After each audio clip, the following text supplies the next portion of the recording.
19 ਸਾਲ ਦਾ ਸੀ, ਚੰਗਾ ਖਿਡਾਰੀ ਸੀ, ਪਰ ਨਸ਼ਾ ਜਿੱਤ ਗਿਆ। ਤਰਸੇਮ ਸਿਆਂ ਇਸ ਅੱਗ ਦਾ ਸੇਕ ਤਾਂ ਘਰ ਘਰ ਪਹੁੰਚਿਆ, ਪਰ ਬਸ ਹੁਣ ਹੋਰ ਨਹੀਂ। ਪੰਜਾਬ ਸਰਕਾਰ ਨੇ ਨਸ਼ਿਆਂ ਦੇ ਵਿਰੁੱਧ ਇੱਕ ਸਖਤ ਮੁਹਿੰਮ ਚਲਾਈ ਹੈ ਤੇ ਅਸੀਂ ਸਾਰਿਆਂ ਨੇ ਇਹਨਾਂ ਦਾ ਸਾਥ ਦੇਣਾ ਕਿ ਅੱਜ ਤੋਂ ਬਾਅਦ ਨਾ ਇਸ ਪਿੰਡ ਵਿੱਚ ਨਸ਼ਾ ਵਿਕੂਗਾ ਤੇ ਨਾ ਹੀ ਕਿਸੇ ਨਸ਼ਾ ਵੇਚਣ ਵਾਲੇ ਨੂੰ ਇੱਥੇ ਵੜਨ ਦਿੱਤਾ ਜਾਊ। ਜਿਹੜੇ ਨਸ਼ੇ ਵਿੱਚ ਫਸੇ ਹੋਏ ਨੇ ਉਹਨਾਂ ਨੂੰ ਨਸ਼ਾ ਮੁਕਤੀ ਕੇਂਦਰ ਵਿੱਚ ਭਰਤੀ ਕਰਾਵਾਂਗੇ। ਕੋਈ ਵੀ ਨਸ਼ਾ ਤਸਕਰ ਦੀ ਜ਼ਮਾਨਤ ਨਹੀਂ ਕਰਾਏਗਾ। ਵਾਅਦਾ ਕਰੋ, ਅਸੀਂ ਆਪਣੇ ਪਿੰਡ ਨੂੰ, ਆਪਣੇ ਪੰਜਾਬ ਨੂੰ ਨਸ਼ਾ ਮੁਕਤ ਕਰਕੇ ਰਹਾਂਗੇ।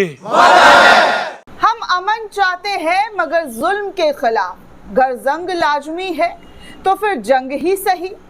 आदाब, नमस्कार, जय हिंद दोस्तों। ईरान इजराइल युद्ध के बाद मुस्लिम वर्ल्ड लगातार हथियारों का जखीरा इकट्ठा करने में लग चुका है।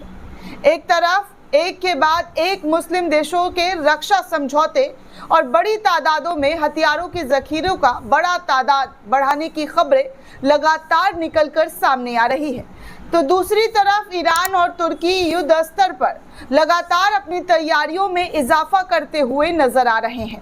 तुर्की ने जो अब कर डाला है वो आपको चौंका देगा दोस्तों।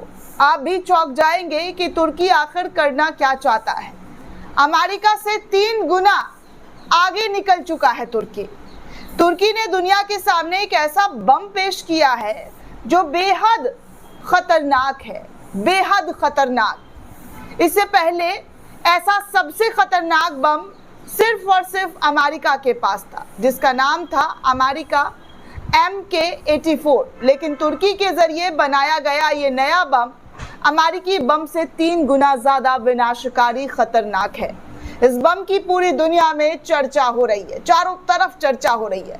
दरअसल दोस्तों, हथियारों की दुनिया में तुर्की भी लगातार अपने जखीरे को मजबूत कर रहा है। अब तुर्की ने गाजा नाम के एक नए बम का प्रदर्शन किया है, जिसमें अंग्रेजी में वॉर्थ बम कहा जा रहा है। तुर्की ने इस बम को IDEF 2025 अंतर्राष्ट्रीय डिफेंस इंडस्ट्री मेले में पहली बार सार्वजनिक तौर पर पेश कर दिया है। रिपोर्ट्स के मुताबिक ये बम न सिर्फ टेक्नोलॉजी के लिहाज से काफी ज्यादा विनाशक है, बल्कि इसे जिस तरीके से डिजाइन किया गया है वो भी काफी खतरनाक है। तुर्की ने इस बम के धमाके को लेकर एक वीडियो भी जारी किया है, जिसमें ये बम जिस तरीके से विस्फोटक कर रहा है और विस्फोटक के बाद जिस तरह का दृश्य बना रहा है उसकी पूरी दुनिया में चर्चा हो रही है। रिपोर्ट के मुताबिक ये बम पारंपरिक बमों के मुकाबले काफी ज्यादा घातक और स्ट्रेटजी के लिहाज से काफी असरदार है। तुर्की की मीडिया रिपोर्ट्स के मुताबिक गाजा बम करीब 970 किलोग्राम का है। धमाके के दौरान इस बम से करीब 1 लाख विशेष घातक कण चारों ओर फैल जाते हैं। ये कण 10 अलग अलग तरह से घातक टुकड़ों में बदलकर भयानक तबाही फैलाते हैं। ये टेक्नोलॉजी इस पारंपरिक बम से अलग बनती है और ये युद्ध क्षेत्र में इसे काफी ज्यादा असरदार बनाती है। रिपोर्ट के मुताबिक इस बम की विस्फोटक क्षमता जो है अमेरिकी MK-84 बम से करीब 3 गुना ज्यादा है।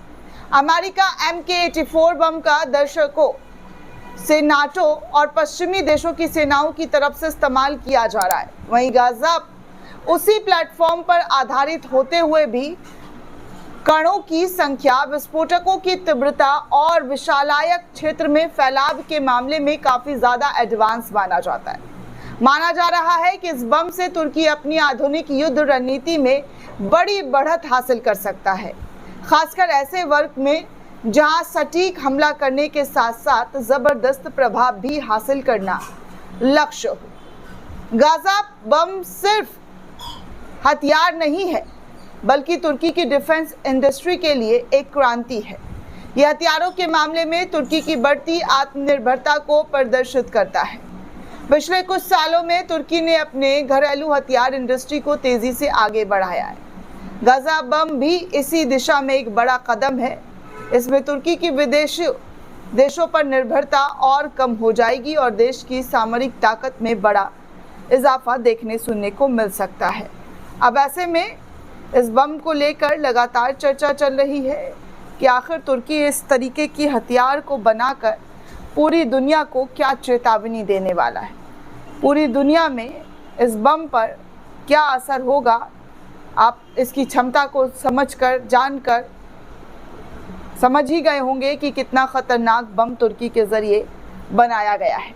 तुर्की ने एक और हाई टेक्नोलॉजी वाला हथियार अपने देश में बनाकर हर तरफ लोगों को चौंका दिया है। अमेरिका जैसा सुपर पावर भी अब तुर्की के इस बम से डर और घबराहट साफ तौर पर महसूस कर सकता है कि ईरान के साथ साथ तुर्की भी लगातार अपने देश को मजबूत बनाने के लिए हर वो हथियार बना रहा है जो पूरी दुनिया में चर्चा का विषय बन चुका है। दोस्तों, इस पूरे रिपोर्ट को लेकर आप क्या सोचते हैं, आपकी क्या प्रतिक्रिया, हमें कमेंट करके ज़रूर बताइएगा। साथ ही साथ चैनल को ज़्यादा से ज़्यादा लाइक, शेयर और सब्सक्राइब करना बिल्कुल भी ना भूलें। शुक्रिया दोस्तों।